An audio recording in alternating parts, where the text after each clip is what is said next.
Hello aspirants. Hello aspirants. Welcome to Bhagyalakshmi IAS Institute. Where passion meets purpose. So ఈరోజు మనము anthropology day 1 start చేసామండి. మరి day 1 ప్రకారము మన క్వశ్చన్ వచ్చేసి define anthropology and describe the major branches of anthropology and elaborate each branch అన్నాం. So ఇక్కడ question ఏమంటున్నారు క్లియర్ గా చూడాలి. మనం ఫస్ట్ క్వశ్చన్ వచ్చేసి what is the question? Define anthropology. And after that what they are asking, describe. Here what? Describe. Every time remember the key terms. And one more here very important, major branches. What they are asking? Only major branches of anthropology and elaborate each branch. Sometimes కొన్నిసార్లు వాళ్ళు ఏంటంటే one branch elaborate చేయమంటారు. Elaborate any one branch అన్నప్పుడు మనకి ఇష్టమైనది చేయాలి. But ఇక్కడ each branch అన్నప్పుడు అన్ని కూడా చేయాలి. సో నేను ఇది మోడల్ కాబట్టి ఈచ్ బ్రాంచ్ ఎక్స్ప్లెయిన్ చేస్తాను, చూద్దాం. సో ఫస్ట్ మనం ఏం చేయాలంటే ఆంథ్రోపాలజీ డెఫినేషన్ రాసుకోవాలి. సో ఫస్ట్ స్టాండర్డ్ డెఫినేషన్ కొంచెం చూసుకోవాలి. What is anthropology? ఆంథ్రోపాలజీ అంటే ఏంటి? Anthropology is the study of the human. ఇది ఏం చేస్తుంది? ఆంథ్రోపాలజీ హ్యూమన్ గురించి స్టడీ చేస్తుంది. And his work in time and space. Okay, in different time and different space. అంటే ఇక్కడ చూసుకుంటే ఆంథ్రోపాలజీ అనేది హ్యూమన్ గురించి స్టడీ చేస్తుంది. దాని యొక్క అంటే డిఫరెంట్ టైంలో డిఫరెంట్ స్పేస్ అనే దాని గురించి కూడా ఇది స్టడీ చేస్తుంది. Work in time and space. Okay, అంటే ఇప్పుడు ప్రజెంట్ అని కాదు, పాస్ట్ లో ఉంది, ప్రజెంట్ లో ఉంది, ఫ్యూచర్ లో కూడా ఉంటుంది. Remember this. Okay, anthropology is the study of the human and his work in time and space. Where time, మరి టైం అన్నాం కదా, టైం ఏం చేస్తుంది అంటే time deals with the evolution of the human evolution అనేది ఏ విధంగా జరిగింది. ఓకేనా, ఇప్పుడు మనకి ఇంతకుముందు మనం చూసుకుంటే కోతి నుంచి మనిషి పుట్టారు అని అంటారు కదా జనరల్ గా. సో మరి ఇప్పుడు మనకి అపేస్ కానీ మంకీస్ కానీ ఇలా మనం చూస్తూ ఉంటాము. సో ఏ విధంగా ఎవల్యూషన్ అనేది హ్యూమన్ ఎవల్యూషన్ అనేది జరిగింది. ఓకే, మరి స్పేస్ అంటే it refer to the variation అని particular moment of a time. So particular moment of time, different టైంలో మనం ఇందాక చెప్పుకున్నాం కదా, పర్టికులర్ మూమెంట్ టైంలో వేరియేషన్స్ అనేది ఏ విధంగా ఉంది, ఒకనొక టైంలో వేరియేషన్ ఎలా ఉంది, ఆ తర్వాత ఇంకొక టైంలో వేరియేషన్ ఎలా ఉంది అనేది చూసుకుంటాము. నెక్స్ట్ ఏ అంటే ఆంథ్రోపాలజీ అండి, నేను షార్ట్ కట్ లో రాశాను. Anthropology derived from the Greek words. ఎక్కడి నుంచి తీసుకున్నారు మరి అంటే Greek words, that is what anthropos. Okay, so దీని అర్థం ఏంటంటే మ్యాన్ అని అర్థం. మరి లోగోస్ అంటే అర్థం ఏంటంటే సైన్స్ అని అర్థం. So what is the anthropology now? Man is scientific matter of anthropology. Remember this. Next ఇప్పుడు మనము ఖచ్చితంగా ఆంథ్రోపాలజిస్ట్ డెఫినేషన్ రాయాలి. క్వశ్చన్ లో క్లియర్ గా డిఫైన్ అన్నారు కాబట్టి అట్లీస్ట్ 2 మెంబర్స్ అన్న రాయాలండి. మరి అరిస్టాటిల్ తీసుకుంటే father of anthropology. Who is Aristotle? Father of anthropology. And who coined the word anthropology and define anthropology as a gossip. అయితే ఇక్కడ అరిస్టాటిల్ అనే అతను ఎవరు అని అంటే he's the father of anthropology. And ఈ ఆంథ్రోపాలజీ అనే వర్డ్ ని తీసుకొచ్చింది ఎవరు అని అంటే అరిస్టాటిల్. మరి ఆంథ్రోపాలజీ ఏమని డిఫైన్ చేశారు అంటే ఈయన ఆంథ్రోపాలజీని ఏమన్నాడు? ఆంథ్రోపాలజీ యాజ్ ఏ గాసిప్ అన్నాడు. జస్ట్ ఇది ఒక gossip and that revolve around the, ఇది ఎవరి చుట్టూ తిరుగుతుంది? మనిషి, మ్యాన్. అండ్ ఆంథ్రోపాలజిస్ట్ ఎవరైతే ఉన్నారో వీళ్ళందరూ గాసిపర్స్ అని అనడం జరిగింది. Who talk about himself. Okay, తన గురించి తాను మాట్లాడుతున్న సందర్భంలో ఇది చెప్పడం జరిగింది. ఈబి టైలర్ 1881 తీసుకుంటే తన యొక్క బుక్ తీసుకుంటే ఏంటంటే study of man. Okay, study of man and civilization. మరి బుక్ ఏమని డిఫైన్ చేస్తుంది అంటే anthropology is a science of man. ఏమని డిఫైన్ చేస్తుంది? Science of man. And next Emmanuel. మరి ఇమాన్యుయల్ తీసుకున్నప్పుడు తన బుక్ తీసుకుంటే ఆంథ్రోపాలజీ ఏమని డిఫైన్ చేస్తుంది అంటే it is the way of animal origin. Okay, and development of the socio cultural behaviour and programme of the human.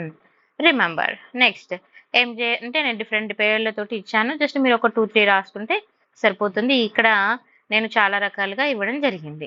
Okay, next modern anthropologist. మరి modern anthropologist ఎవరున్నారంటే మెలనిస్కీ, తర్వాత మనం ఇమైల్ Dawkin and France Bose. So వీళ్ళందరూ కూడా modern anthropologist. మరి వీళ్ళు ఏమని define చేస్తున్నారంటే study of man at all the stages of the development. ఇది ఏం చేస్తుంది ఆంథ్రోపాలజీ అంటున్నారు? అన్ని స్టేజెస్ ఆఫ్ డెవలప్మెంట్ గురించి చదువుతుంది అని చెప్తున్నారు. Next science. Anthropology as a such a broad subject with the anthropologist and using wide range of methods. ఇక్కడ చాలా రకాల మెథడ్స్ మనం యూజ్ చేస్తున్నాం. ఎందుకంటే ఆంథ్రోపాలజీ అనేది ఒక బ్రాడ్ సబ్జెక్ట్ అన్నట్టు. It's not a simple subject. So we can use different methods. మరి ఆ మెథడ్స్ ఏంటి అంటే participatory and comparative case studies and emic and etic view. అంటే ఇక్కడ people view and anthropologist view అని వస్తుంది. సో ఇలా డిఫరెంట్ వ్యూస్ లో మనం దీన్ని తీసుకుంటాము. నెక్స్ట్ దర్ డెవలప్మెంట్. మనం తీసుకున్నప్పుడు డెవలప్మెంట్ అనేది ఏ విధంగా ఉందని తీసుకుంటే ఆంథ్రోపాలజీ అనేది స్పెసిఫైడ్ ద వేరియస్ బ్రాంచెస్ గా స్పెసిఫై చేయడం జరిగింది. అండ్ దానిలో సబ్ ఫీల్డ్ అనేది కూడా చెప్పారు. మరి ఇక్కడ తీసుకుంటే as for the following 4 branches. ఇప్పుడు మనం ఏదైతే 4 బ్రాంచెస్ ఎక్కువ యూజ్ చేస్తామో దీని గురించి ఎక్కువ డిసిప్లిన్ చేసింది ఎవరు అని అంటే 4 branches of these discipline are Franz Boas. Okay, so Franz Boas అనే అతను మనకి ఇక్కడ important. And give a 4-fold division of anthropology. ఏమి ఇచ్చారండి? 4-fold division of anthropology. So first one biological or physical anthropology and social anthropology, archaeological anthropology, linguistic anthropology. Next recently added and action and applied anthropology. రీసెంట్గా add చేసింది ఏంటండి? Action and applied anthropology అనేది recent గా add చేశారు. Next biological and physical anthropology. మరి biological and physical anthropology తీసుకున్నప్పుడు physical anthropology అంటే ఏంటో చూద్దాం. So first of all physical anthropology. Physical anthropology అనేది ఏంటంటే ఓల్డెస్ట్ డిసిప్లిన్. మరి ఇది ఏం డీల్ చేస్తుంది అని అంటే deals with the only physical, okay, morphological aspect of the human being. But biological anthropology supplement it with the genetic and biological evolution. Remember this point. మనకి physical anthropology అనేది ఏం చెప్తుంది అండ్ ఈ బ్రాంచ్ గురించి తీసుకున్నప్పుడు it consider all human as a biological organism.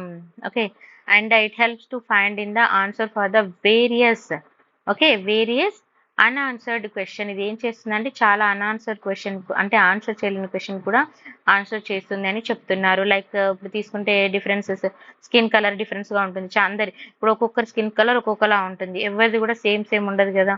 So skin colour కానీ body structure కానీ తర్వాత ఫేషియల్ బోన్ స్ట్రక్చర్ కానీ డిఫరెంట్ గా ఎందుకు ఉంటుందని ఇది స్టడీ చేస్తుంది. నెక్స్ట్ పాల్ బ్రోకా తీసుకుంటే బయాలజికల్ ఆంథ్రోపాలజిస్ట్.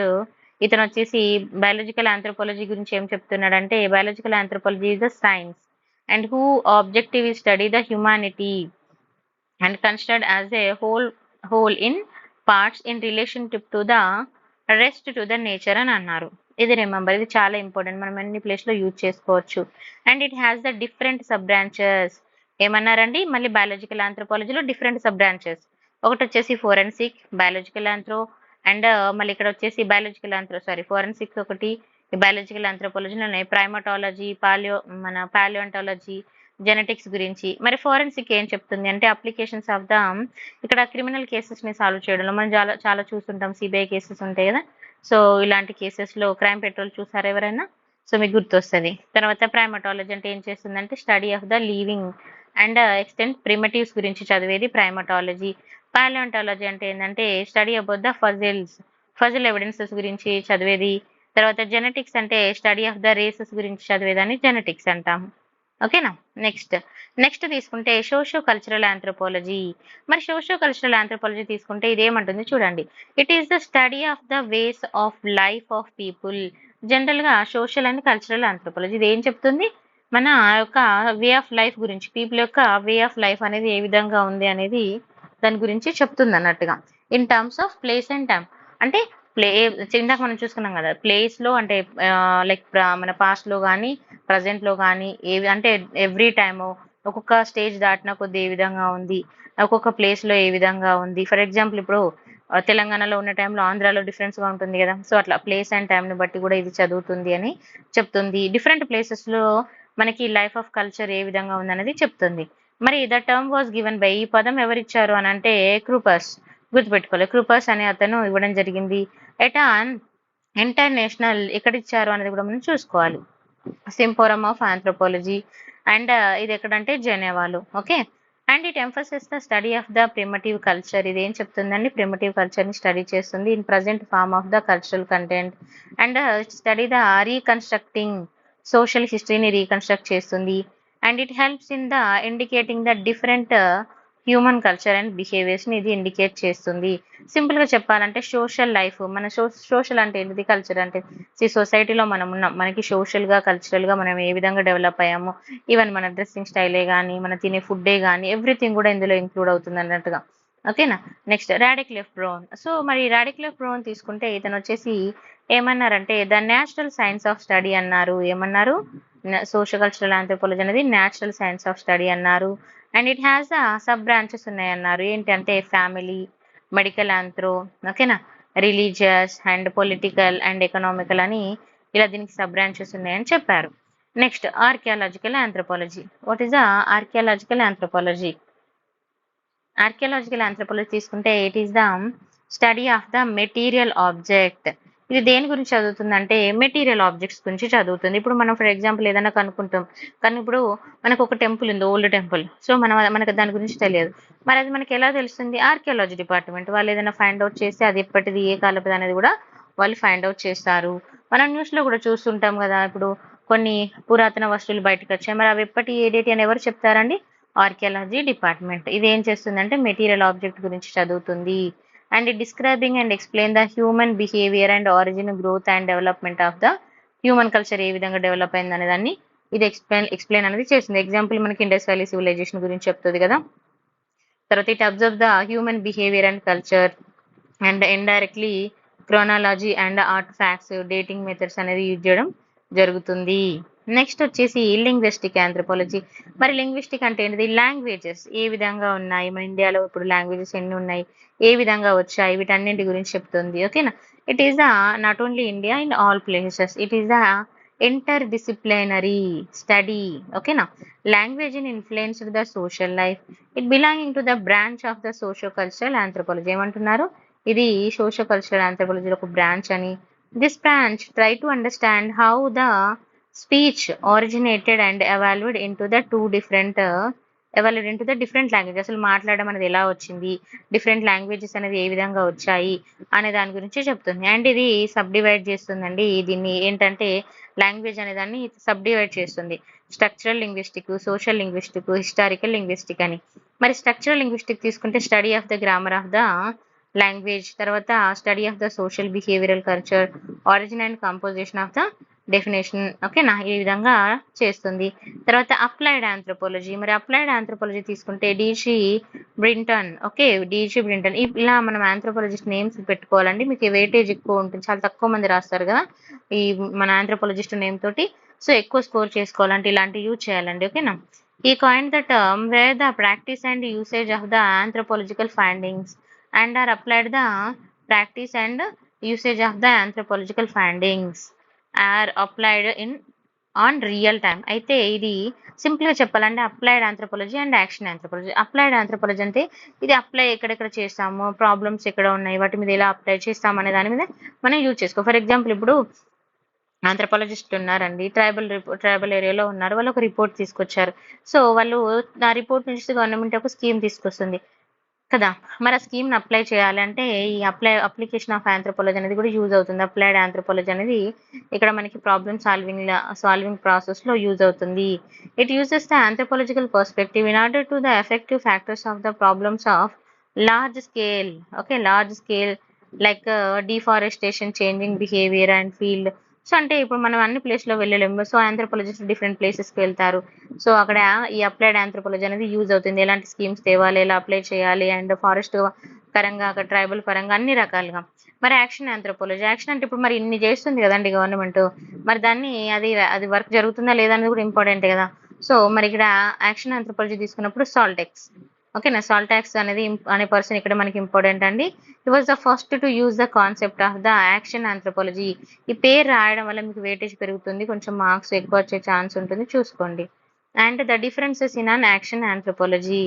మరి anthropologist act themself to achieve the solutions whereas applied and they nearly give the ideas to solve the problems. So వాళ్ళు ఎక్కడ అప్లై చేస్తున్నారు, దాని మీద ఐడియాస్ ఇవ్వడం, మీద అన్ని చూసుకుంటారు. సింపుల్గా అప్లైడ్ అండ్ యాక్షన్ ఆంథ్రోపాలజీ అంటే అప్లై చేస్తున్నాం, మరి అది యాక్షన్ జరిగిందా లేదా అనేది కూడా రిపోర్ట్ చేస్తారు అన్నట్టుగా. Okay, and with all these branches and sub branches conclusion తీసుకుంటే సో ఇలా సింపుల్గా రాసేసుకోండి. Anthropology contains the continuously grow rapidly and helps to human find out and answer the many unanswered questions that our anthropology role does not end here. This point is very important in conclusion. Okay, but continue along with the progress of the mankind. Okay, so this is a day one question అండి. మీకు చాలా క్లియర్గా చెప్పాను. మీకు ఈ video నచ్చితే like share and subscribe కూడా చేసుకోండి. కామెంట్ కూడా చేయండి. మీరు కమెంట్ చేస్తేనే నేను డైలీ క్వశ్చన్స్ చేశాను. మీకు నచ్చితే కమెంట్ చేయండి. ఎందుకంటే నాకు కొంతమంది ఫాలో అయినా రెగ్యులర్గా ఫాలో అయితే నేను ఖచ్చితంగా చేస్తానండి. బట్ చూసి సబ్స్క్రైబ్ కూడా చేసుకోకుండా ఉంటే నేను కూడా నాకు చాలా వర్క్స్ ఉంటాయి. సో నైట్ ఇప్పుడు 11 అవుతుంది. స్టిల్ నేను చేస్తున్నాను అంటే నేను డెడికేషన్గా చేస్తున్నాను. మీకు నచ్చితే సబ్స్క్రైబ్ చేసుకోండి అండ్ లైక్ చేయండి, షేర్ చేయండి అండ్ మీరు కమెంట్ కూడా చేయండి. ఇంకేమైనా చేంజెస్ కావాలన్నా కూడా చెప్పండి. ఎందుకంటే నేను హ్యాండ్ రిటర్న్ ఇవ్వడానికి కూడా రీజన్ ఏంటంటే మనము ఈ కాపీ పేస్ట్ తరపులా పెట్టుకోవడం కంటే హ్యాండ్ రిటర్న్ బెటర్ అన్నట్టుగా నేను చేశానండి. So thank you.